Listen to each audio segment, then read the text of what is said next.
Eh bien salut tout le monde, donc aujourd'hui on se retrouve pour une nouvelle vidéo, donc il s'agit de la review de la Scarel Open Bolt de chez WE, et également appelée MK16L Open Bolt de chez WE.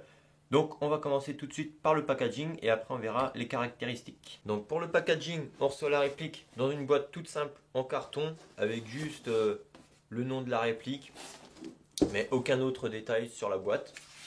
Donc too much le packaging. Dans la boîte, on retrouve un chargeur à gaz et la réplique. Donc packaging très simple, rien d'extraordinaire sur ça. Une simple boîte en carton, quoi. Voilà.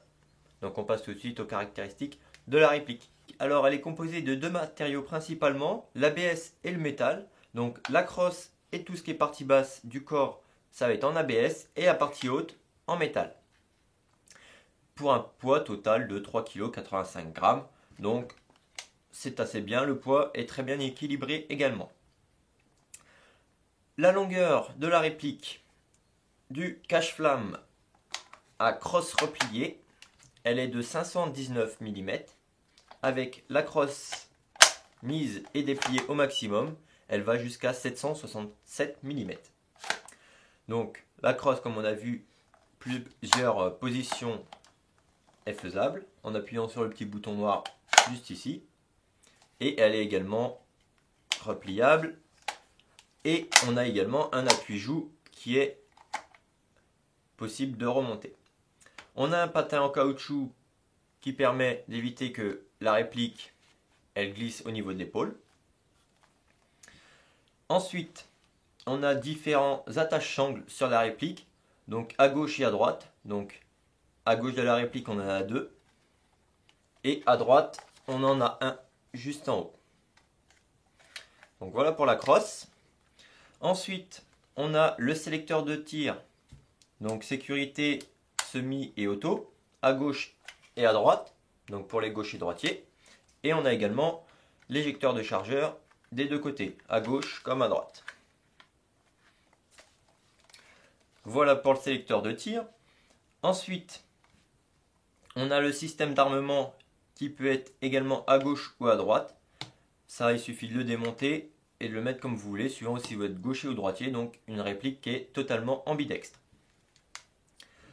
Ensuite, c'est une réplique qui fonctionne au gaz, donc un GBBR, avec son chargeur, donc un réel cap de 30 coups.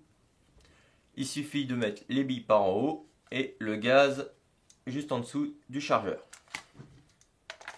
On l'engage dans la réplique, et là, c'est comme une vraie. On ne peut pas tirer, il faut armer le système, et là, après, on peut tirer une fois qu'on a du gaz. Donc voilà pour ça. On a différents types de rails. On a le rail au-dessus, au niveau du garde-main, un de chaque côté, et également en dessous. Donc on peut y mettre beaucoup d'accessoires, et ça c'est vraiment super pour les différents customs. On a des organes de visée de base, donc qu'on peut rabattre, et qu'on peut également retirer si on le souhaite. On a un cache-flamme qui se dévisse pour y mettre un silencieux. Et on a juste ici, devant, si on le tourne, une petite clé qui va nous permettre de démonter les vis pour faire son entretien, tout simplement. Donc ça se démonte assez facilement, je vais vous montrer juste après. Ensuite, la longueur du canon interne, elle est de 250 mm, donc un canon assez court, et de diamètre 6,03. Donc c'est pas très, c'est pas vraiment un canon de précision tip top. Donc ça c'est à voir après, à vous de changer. On a également le hop-up qui est réglable à l'intérieur de la réplique. Donc on arme le système. Et ici on a une petite molette à l'intérieur qu'il suffit de faire pivoter. Donc voilà pour le hop-up. Ensuite on a quelques marquages sur la réplique. Donc ici MK16 mode 0, calibre 5,56, et puis le numéro de série qui n'est pas unique, je suppose. De l'autre côté, on n'a aucun marquage à part le semi-auto et la sécu. Et sur le dessus, on a le numérotage des rails. Mais c'est tout pour les marquages, il n'y a pas grand chose à dire là-dessus. Donc voilà pour les caractéristiques. Et maintenant, on va se retrouver pour le démontage vite fait de la réplique. Je ne vais pas le faire entièrement, mais juste pour vous montrer la simplicité à faire l'entretien minimum. Alors pour le démontage de la réplique des parties primaires, ça va être assez simple. Donc on retire la goupille au niveau du corps. Donc, il suffit de la pousser, vous prenez un petit outil et vous voyez, ça vient direct. Donc là, on peut faire le petit nettoyage. Et après, si vous voulez approfondir le nettoyage, il suffit de retirer la vis, sortir la partie interne et on nettoie. Donc voilà pour ça. Ensuite, après, on va démonter la partie de la crosse. Donc là, un petit coup sec sur la crosse. Voilà. On met le doigt derrière pour maintenir le ressort. Voilà. Donc la crosse, elle est démontée. Il n'y a rien d'exceptionnel à nettoyer là-dessus. Hop, on tire l'interne. Et là, voilà. Donc, on a juste à faire venir. On a ici la petite tirette que je vous parlais qu'on peut mettre là de gauche à droite. On a le bloc interne. Et voilà, donc là, ça nous permet de faire le nettoyage du nozzle et ainsi de suite. Et ensuite, après, avec le petit tournevis qui se situe à l'avant, on dévisse les vis sur le côté et on a le reste de la partie du devant qui vient. Donc là, c'est juste vraiment le démontage simplifié que vous pouvez faire en partie si vous arrive un petit problème ou qu'il y a besoin d'un petit bout de graisse, de lubrifiant ou peu importe, ou quelque chose qui s'est coincé. Ça permet de démonter assez rapidement la réplique ou de faire des changements. Voilà. Donc pour la remonter, il suffit de mettre les pièces en sens inverse qu'on les a démontées. Voilà. On remet la crosse.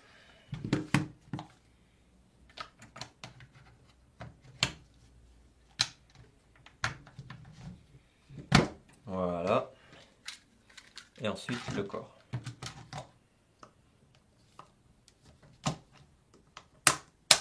Voilà.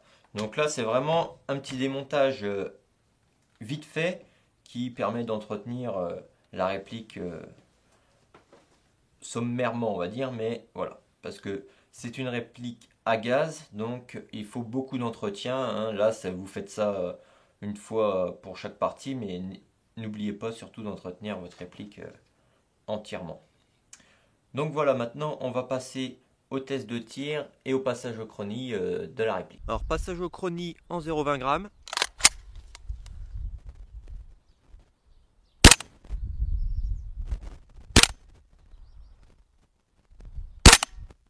« 351,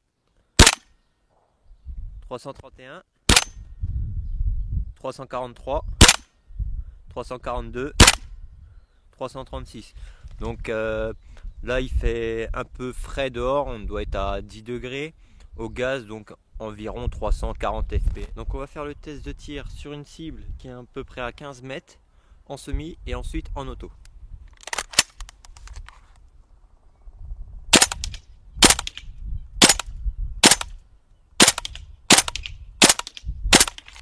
On va faire en auto.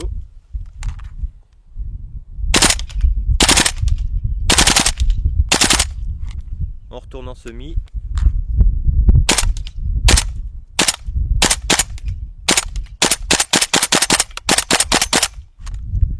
Donc là pour moi il n'y a plus de billes, mais comme il fait froid, à force, elle ne se bloque pas. Normalement elle est censée se bloquer en arrière.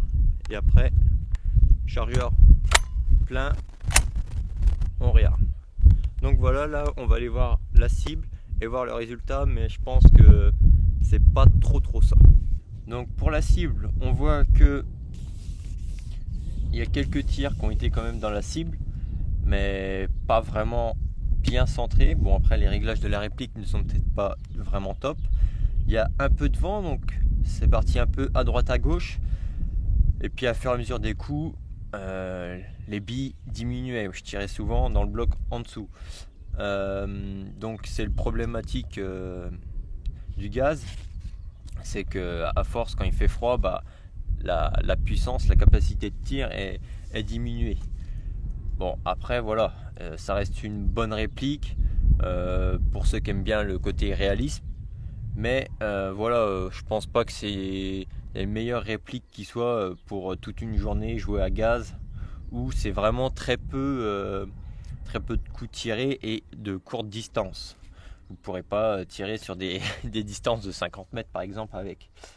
Donc voilà, pour moi ça reste une bonne réplique, mais voilà, niveau tir, c'est pas ce qu'il y a de meilleur après, du moins d'origine.